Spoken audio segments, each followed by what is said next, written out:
Hi, Sergeant Whitlock here. I just wanted to make a short video about red dots on pistols. Now, everybody's pretty much familiar with red dots, mostly associated with rifles. A lot of the rifle operators here have red dots on their rifles. You might have seen them on shotguns, and you even might have seen them on pistols. This isn't something new. In fact, it's been around for a couple years, the slide mounted optics. Before we saw red dots on pistols, it was mostly on a frame that was mounted to the lower, and then the frame would put the red dot above the slide and not be attached to the slide. Now we are attaching red dots to slides. What you see here is my Glock 17. That's my duty weapon. And this here is my Glock 48, which is my off-duty weapon. I have dots on both of them. I also have a SIG at home. I have a dot on the SIG. Once you start using red dots, I promise you, it's going to change everything. Red dots are faster. They're more accurate.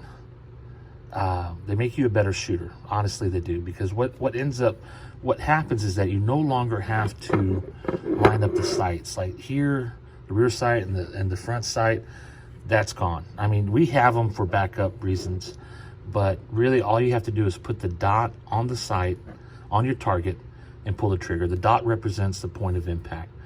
Traditionally, we would have to pull up your slide, line up the dot in between the rear sight, make sure there's equal distance between on both sides of that, make sure it's not too high, and then you would squeeze the trigger.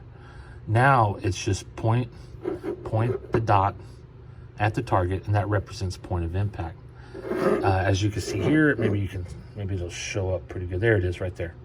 Now, this doesn't happen magically when you put the red dot on your gun, on your slide. You do have to sight it in. There are adjustments here. This is for up and down. This is for right to left. And once you centered in your dot, all you have to do is pull your weapon, point your dot at your target, and that's where you're going to hit.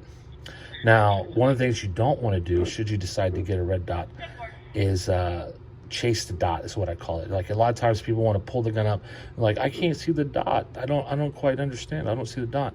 What I tell people is when you get a red dot on your pistol, pull your weapon up when you're about to shoot it, and look for your sights. As soon as you see your sights, you're going to see the dot, and you can just pull the trigger. Wherever that dot is where it's going to hit. It's easier. You're so used to pulling the gun up and looking through the sights. Pull it up, glance at the sights a little bit, boom, there's your dot. All right, don't pull the gun up and look for the dot. Look for your sights and you'll see the dot. Now, there are things that, some pros and some cons that come with this. There's a lot of pros. It does take a transition period. Once you start using the dot, you'll end up using the dot for all your off-duty and primary weapons. At least I do. It is faster. It does give you better groups. You can ask Stephen Gilbert. He carries a dot. He went from low 90s to high 90s, and his grouping got a lot better. So at this point, you're probably like, hey, Sarge, I'm on board. What's it going to take for me to get this dot on my pistol? Well, this is where it gets complicated and somewhat expensive. Dots here, they range from anywhere from $500. This is a Trijicon RMR. This one was a little over $500. This one was about $200, a Holosun. Now, do your research, or if you need some information, come to me. I've done tons of research on red dots.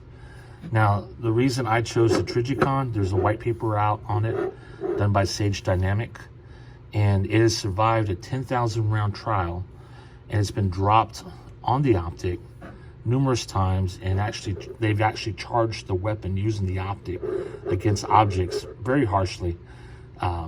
And it hasn't cracked, broke, or lost zero. Now, that's the only optic, the RMR, that has done that. Others have come close. Now, that test is pretty grueling. Are you going to be doing all that to your weapon? No, not at all. But, we do want to pick quality optics for our weapon, especially the ones we use on duty. Anything you put your life on, you want to make sure you're getting something decent. Now, does that mean you have to spend $500-600? No. Holosun makes great optics, and they range from $200 all the way up to $400 or $500 as well.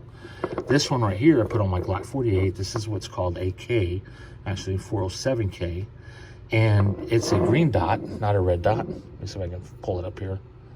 There it is. It's a green dot. I like green better, to be honest. And this one was about a little over $200. Now, of course, it's a K, so it's smaller. This was designed for a smaller frame. The Glock 48 is a single stack, so it's a thin frame. It was designed mostly for off-duty carry. Will that optic fit on here, on my full size? No, you have to get a full size dot. But Holosun makes a 507, and it makes a 508 and a 509, all quality optics that you can buy for your Glock or what have you. So now that you figured out you want a dot, and you know what's out there, now you're going to get it on your gun. Well, to be honest, this is the hard part here, because see this plate right here? The optic has to sit inside the slide, and it has different mounting plates for such. Now, that means the slide has to be cut from, right there behind the rear sight. So Glock makes a line of guns called Glock MOS. Glock MOS is already pre-cut, and it comes with multiple plates. When I say plates, that's this mounting plate right here, because the footprint between Holosun and RMR and Delta Point Pro could all be different. So they have different locations for screws underneath. So you got to have the correct plate, and your gun has to be cut. Little notch right here. Now the Glock MOS comes already cut, and you're ready to go. All right. Now let's say you don't have a Glock MOS, but you still want the dot. Well, there are places you can go to have your Glock cut specifically for whatever red dot you're going to mount on it. A lot of them will ask you ahead of time, what optic are you going to run, so they can drill the holes, and you can mount your optic directly to the slide without a plate. Now, I could recommend a few of those places. Give me a call. One thing you got to be careful of when you do something like that is when you cut into the slide of your Glock, that means the tinifer or the nitrate finish that you have is going to get cut out. So that has to be replaced with some kind of Cerakote or Duracoat or something underneath there to prevent rusting. So that process usually runs about $150. All right, so you have that cut, and then place your optic on it, center it, and attach it to your lower. Now, the next part of this, hold on just a second, is holsters, because once you do that, your duty holster will no longer fit for your weapon. So that means you got to go out and get a different holster. Now, this here is the 7300 series from Safariland. And it's really easy. You go into Safariland, you look at holster finder, and you can click in which weapon you have. It'll say, are you using an optic? You put yes, and then they'll have a list of optics that it accommodates. In fact, I recommend that you would go there first to see which optics will fit inside these holsters. After you pick that, it'll say, what kind of light are you using? Are you using a light, and what kind of light are you using? All these holsters come ready to accommodate a light as well. If you're gonna go this far with your pistol and get a dot and get a new holster, you might as well get a light. Now, this one right here is a TRL 7 sub. It's specific to this. This is my Glock 48 lower. Of course, this is customized. This one right here is a Nightstick 550. Joe Garza turned me onto these.